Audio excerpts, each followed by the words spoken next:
Meu esposo, ele fez um assalto como de menor e foi pego em flagrante. Ele pegou uma sentença de 10 anos, 2 meses e 15 dias. E desde então ele se encontra no sistema penitenciário. No dia 13 de março, os agentes iriam fazer uma revista na cela sem autorização de ninguém. Fizeram uma revista na cela, o qual disseram que tinha um aparelho celular dentro da cela. Como eles não encontraram nada, começaram a tirar um por um de dentro da cela. O último que saiu foi ele. E ele pediu que ele ligasse a luz, que ele chama de sol, e ele ligou. Quando ele ligou, ele atirou nos olhos dele. Ele sofreu uma tentativa de homicídio dentro do presídio, porque a partir do momento que a pessoa leva um tiro de bala de borracha nos olhos, é uma tentativa de homicídio. E foi levado às pressas para o hospital, mesmo eles não querendo, a unidade não querendo, e foi deixado lá como se fosse um cachorro, em uma maca, algemado os pés e as mãos. Eles são presos de estado, certo? Eles são sentenciados, então a partir do momento que eles são sentenciados, é o estado que toma de conta. Então isso não é para acontecer, mas eles fazem isso.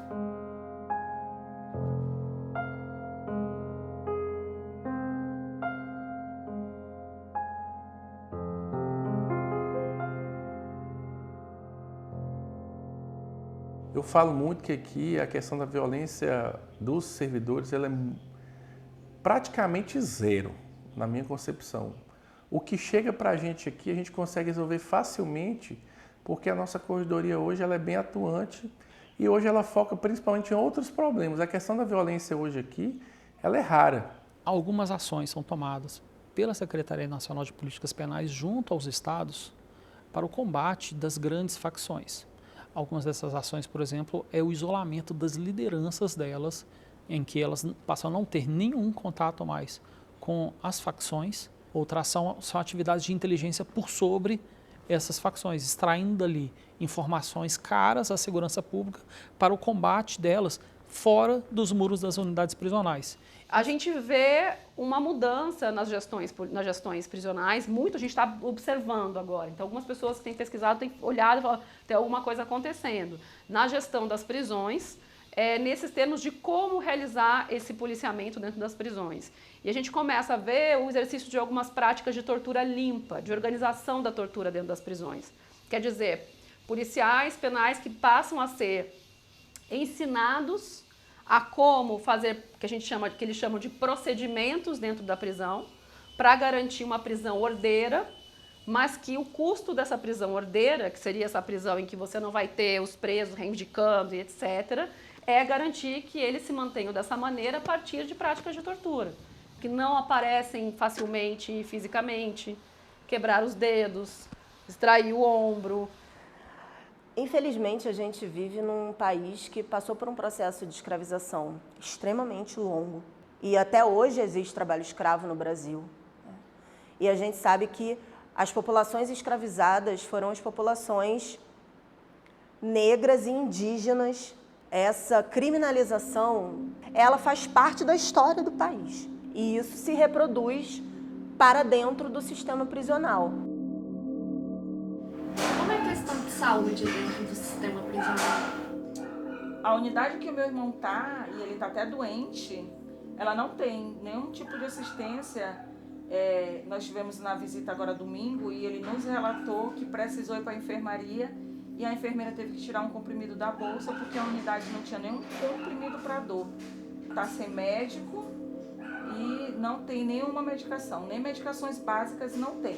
E quando nós familiares queremos levar, eles têm uma relação lá dos medicamentos que eles deixam entrar. Como não tem um profissional para dar receita, aí a gente não pode comprar. Mais do que os estados não conseguirem oferecer serviços de saúde ou oferecer um atendimento adequado, não é só uma posição passiva dos estados, existe uma posição que é ativa mesmo, né? Que na medida em que essas pessoas entram no sistema prisional, elas passam por um processo de adoecimento.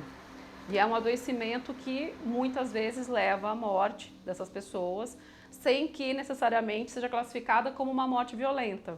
Pode ser o caso de uma pessoa que morre de pneumonia, mas a pneumonia foi provocada pelas condições da prisão, pela falta de acesso à saúde, pelos obstáculos que as administrações prisionais colocam às famílias, para que as famílias cuidem das pessoas presas. Muitas vezes o preso ele identifica que ele está doente quando ele é preso. Você já pega muitos presos já com problema de saúde grave e vem a falecer. Há algum atendimento especializado, principalmente relacionado a exames e operações, esse tipo de coisa, segue a regra do SUS. 90% dos casos a gente consegue resolver no próprio sistema. Digo 90% porque tem coisas que não tem como resolver. Se a gente considerar que é dever do Estado garantir a vida dessas pessoas e essa pessoa morre sob custódia do Estado, é ainda mais grave que essas pessoas morram e sejam enterradas sem que haja um esclarecimento sobre por que morreram.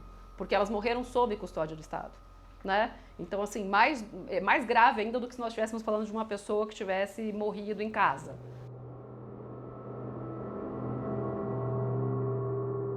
Nós, como familiar de preso, a sensação é como a gente fosse preso também, porque a gente é tratado assim da mesma forma igual. Na visita, é igual eu falo assim que eu não gosto de generalizar, assim como nem todos os presos são bons e todos os presos são ruins, nem todos os policiais penais são ruins e nem todos são bons. E então a gente tem que estar sempre assim, procurando palavras para falar ou ficar o tempo todo calada, né, para entrar na visita. Tem que ter assim mesmo todo o cuidado do mundo para não ficar sem a visita. Nós não temos voz, nós temos que acatar qualquer decisão deles, nós não podemos questionar nada, senão você pode ficar sem carteira, você pode ficar sem a visita e com toda certeza também o seu interno, o seu familiar vai sofrer lá dentro por qualquer atitude sua do lado de fora.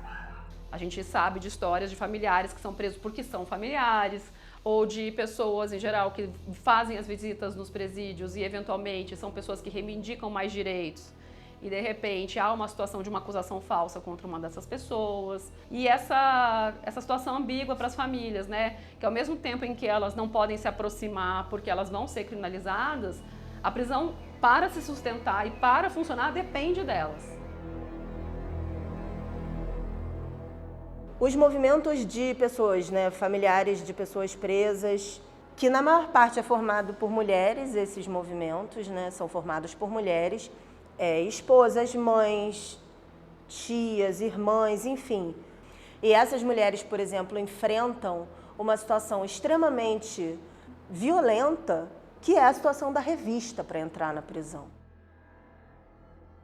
Em muitos relatos que eu escutei dessas mães de pessoas que estão privadas de liberdade, no momento de você preparar o jumbo, levar o que o seu parente está precisando, tem todo um cuidado envolvido nesse momento.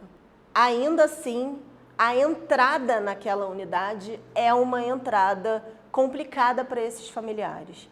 Então as famílias acabam sendo responsáveis por levar medicamento, por levar roupa, por levar produto de limpeza, em grande parte das prisões é isso que acontece. E quem gestiona essa circulação desses objetos é a prisão, é a administração prisional. Então, mais do que eles não oferecerem isso, eles mesmos criam muitas vezes obstáculos para que as famílias consigam atender as pessoas presas. Não é raro o preso se valer da esposa para tentar entrar com drogas dentro de uma unidade prisional, para tentar entrar com o celular dentro de uma unidade prisional. E a unidade tem que agir ativamente nesses casos. O familiar do preso ele faz parte do processo e da estratégia de reintegração social dele. Se eventualmente algum familiar do preso ele tem alguma condenação específica, ele tem que cumprir com a pena que tenha sido determinado, né, decidido pelo judiciário.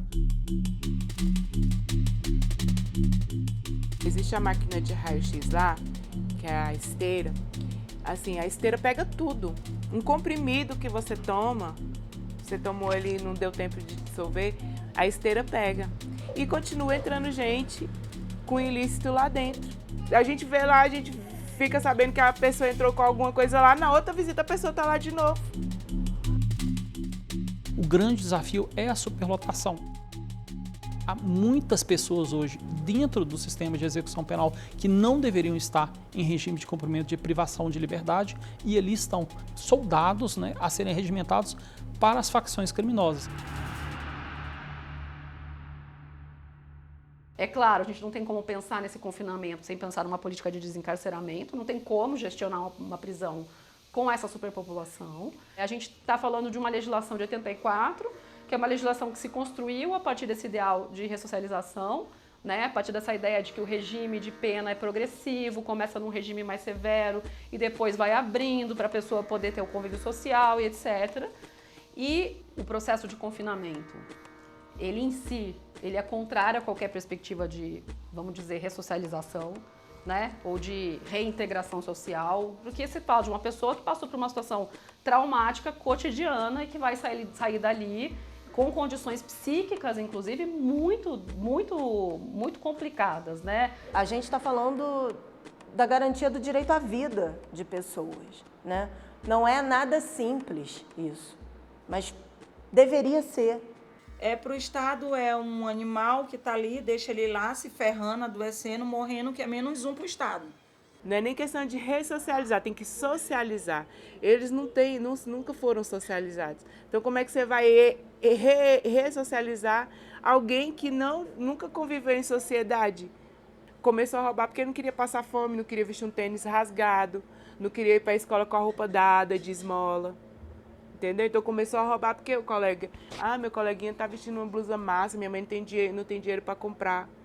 99% daqueles que estão lá começaram assim. Eu vejo que todo mundo fala que é pelas minorias. São as minorias selecionadas. Preso não tem voz. Tudo obriga a gente a cometer crime quando a gente nasce na favela.